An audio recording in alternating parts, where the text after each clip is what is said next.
বন্ধুগণ, সবাইকে নমস্কার। আজকে রান্না করব কাতল মাছের ভুনা। তার ভিতরে আমার একটা ট্যাংরা মাছ রয়ে গেছে আমার নাতির জন্য, সেই মাছ খাইতে পারবে না। এই কাতল মাছ ভুনা করব, কিভাবে করি আপনারা দেখেন। এখন আমি চুলার উপর আমার ফ্রাই প্যানটা গরম হোক, এর ভিতরে আমি মাছগুলি মেখে নেব।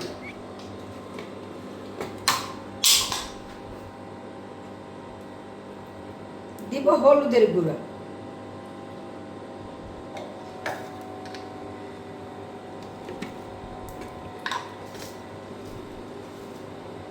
দেব লবণ,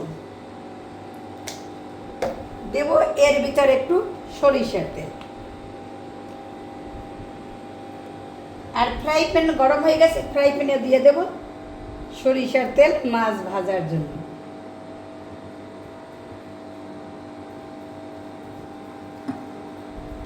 এখন আমি মাছটা মেখে নেব।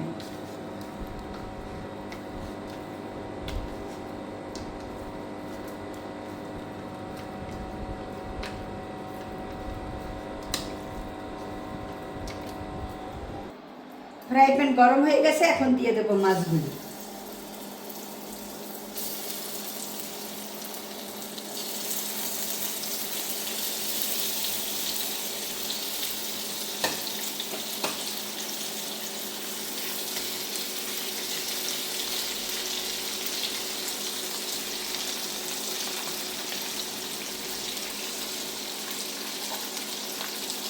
মাছগুলি ভুনা করব, যার জন্য আমি মাছগুলি একটু খুব ভালো করে ভেজে নেব, মানে লালচা করে ভেজে নেব, যাতে ভুনা করলে খাইতে খুব স্বাদ লাগে। ভুনা মাছের স্বাদই হয়েছে ভালো করে ভাজা। মাছগুলি এখন উল্টে দেবো, দেখেন কি সুন্দর করে ভাজা হয়েছে।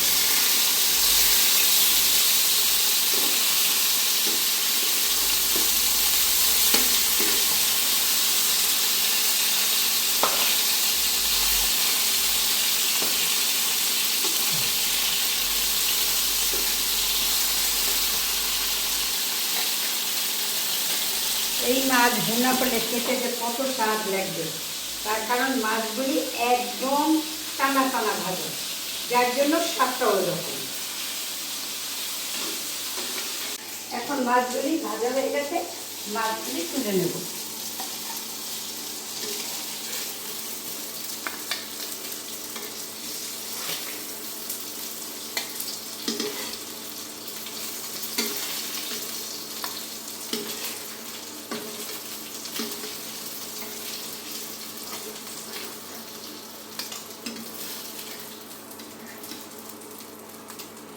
মাছগুলি ভুনা করার জন্য দিয়ে দেবো আবার সরিষার তেল।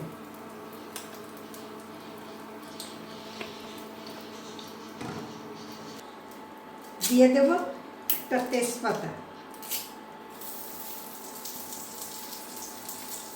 দিয়ে দেব এলাচ 2টা, দিয়ে দেব 3 টুকরা দারচিনি, আর দিলাম কিছু জিরা।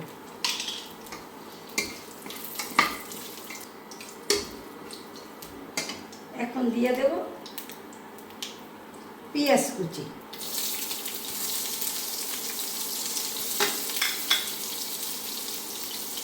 সঙ্গে দেব 3টে কাঁচামরিচ। পেঁয়াজগুলি লাল করে ভাজবে, ভালো করে না ভাজলে একটা কাঁচা কাঁচা গন্ধ আছে।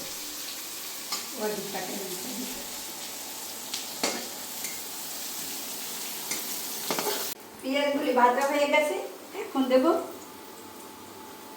আদা, সঙ্গে দেব একটু রসুন বাটা।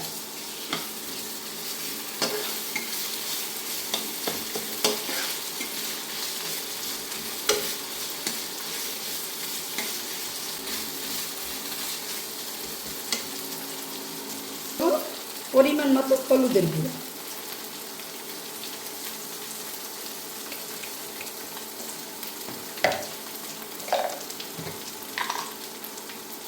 পরিমাণ মতো মরিচের গুঁড়া, দেব স্বাদ মতো লবণ। কষাবার জন্য দিয়ে দেবো একটু জল।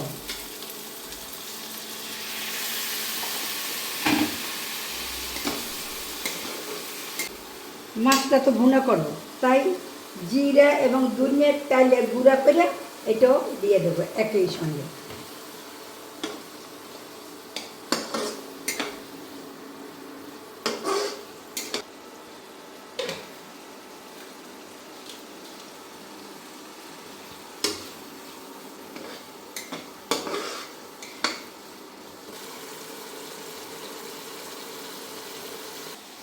এখন মশলাটা কষানো হয়ে গেছে, দিয়ে দেব জল।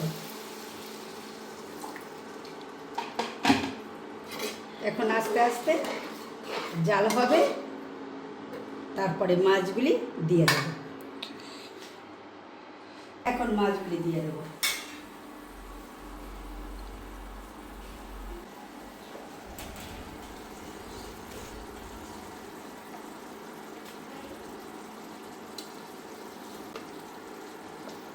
মাছগুলি এখন একটু এপাশ ওপাশ করে দিই, কারণ মাছ আমার হাঁড়িটা অনেক বড়, তাই একটু নাড়াইয়ে চাড়িয়ে দিয়ে এপাশ ওপাশ করে দিলাম।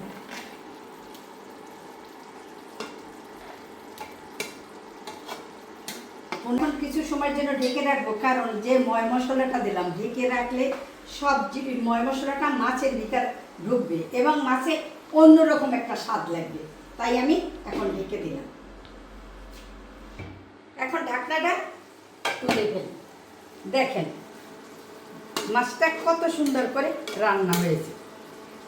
আপনাদের যদি আমার এই রান্নাটা ভালো লেগে থাকে, দেখেন আপনারা রান্না করে খেয়ে দেখবেন, খুব ভালো লাগে এইভাবে ভুনা করা।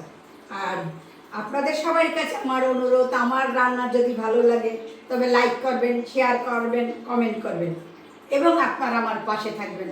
আবার সবাইকে আরেকবার ধন্যবাদ।